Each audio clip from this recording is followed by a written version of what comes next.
United States Senate has voted to acquit former President Donald Trump on charges of inciting a deadly riot at the U.S. Capitol that left 5 people dead on January 6th. AP's Sagar Meghani reports. 57 senators voted that Trump was guilty of inciting the Capitol insurrection, 10 fewer than needed to convict him. They said Donald John Trump be, and he is hereby acquitted. Democrat Patrick Leahy announcing the result in a case lead House prosecutor Jamie Raskin said was not really about Trump. This trial is about who we are. And whether the world would see that America would let a leader get away with urging followers to violently breach the seat of government. Trump lawyer Michael Vanderveen said the then president had nothing to do with the riot, that what he called a show trial was born instead out of hatred for Trump, and it's time to end the witch hunt. Can allow America's healing to begin. 7 Republicans voted with Democrats to convict Trump, who quickly welcomed the acquittal, saying his movement has only just begun. Sagar Meghani, Washington. At least 60 people were injured as hundreds of fuel vehicles exploded in a massive blaze that tore through a customs post on the Afghan-Iranian border Saturday. Iranian authorities sent fire engines and ambulances across the border. Scores of locals fought the blaze in the town of Islam Kala before it was brought under control. The governor of the western province of Herat said Iranian authorities and NATO-led personnel in Afghanistan were asked for assistance to help contain the fire. Late Saturday, Iran's state news agency quoted a spokesman for the governor as saying the fire was under control, but that about 500 vehicles had been burned. A World Health Organization investigator said Saturday that China refused to hand over raw data on early COVID-19 cases. Reuters' Olivia Chan reports. A WHO team probing the origins of the pandemic had requested raw patient data on 174 cases from the early phase of the outbreak in the city of Wuhan in December 2019. But Dominic Dwyer, an Australian infectious disease expert who is a member of the team, said only summaries were provided. He said the data was especially important as only half of the cases had exposure to the Huanan seafood market, where the virus was initially detected. The White House on Saturday said they have, quote, deep concerns about the WHO COVID-19 report from China. National Security Advisor Jake Sullivan called on China to make available data from the earliest days of the outbreak. That's Reuters' Olivia Chan. The University of Oxford in Britain plans to test its COVID-19 vaccine in children for the first time. AP's Sarah Bassett reports. The trial seeks to recruit 300 volunteers between the ages of 6 and 17, with up to 240 receiving the vaccine and the remainder a control meningitis vaccine. Chief researcher on the Oxford vaccine trial, Andrew Pollard, says that while most children don't get severely ill from COVID-19, it is important to establish safety of the vaccine in young people. It is certainly possible that wider use to try and curb the progress of the pandemic might be considered in the future. Regulators in more than 50 countries have authorised widespread use of the Oxford vaccine, which is being produced and distributed by AstraZeneca for use in people over the age of 18.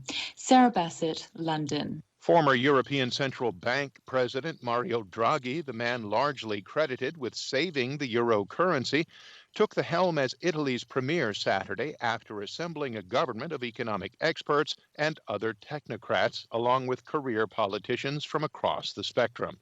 South Africa says it will reopen 20 of its land borders to allow normal travel after restrictions were implemented to control rising COVID-19 infections last month. The Home Affairs Ministry said Saturday that land borders, including those with Zimbabwe, Mozambique, and Botswana, would reopen after being closed on January 11th. South Africa has recorded the highest number of coronavirus infections and deaths on the African continent.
Hi, thank you for watching.